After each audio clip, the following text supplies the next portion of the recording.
Alright, we got hopefully a pretty quick video today. I'm not going to walk through every step or go in depth on this. I wasn't going to make a video, but I thought maybe you guys would like to see this. So what we have here is what happens when you decide to continue driving a vehicle with a bad wheel bearing. The guy called me and he told me that his ABS light came on and that it was just kind of drifting a little, and I told him it's probably a wheel bearing issue. And he was on his way back home from a place about an hour or so away. And I said, if it gets bad, or like it pulls hard, or you start to hear noise, pull over.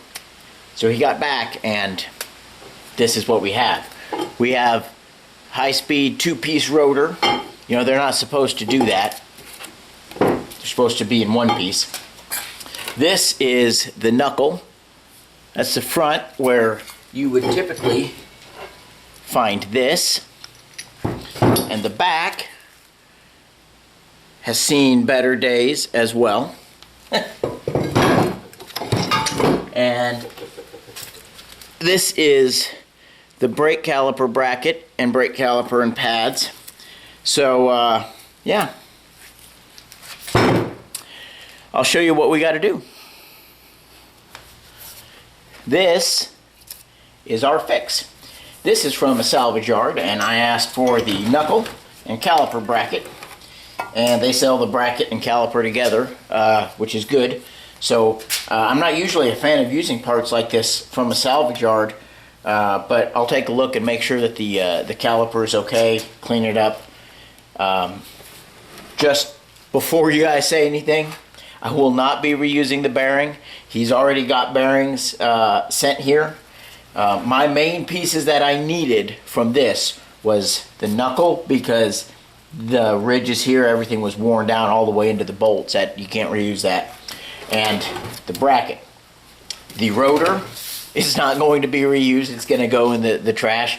We're going to get new rotors, and if I can convince him, we won't be putting these drilled and slotted rotors back on there. So what I got to do now, and I might get you guys a shot of it if I can, I got to get this ready to go back on the vehicle. But when you guys hear bearing noise, stop. Don't drive for an hour and a half at 70 miles an hour. So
So that was really, really quick for you guys. It's actually been a couple days here for me working on it off and on.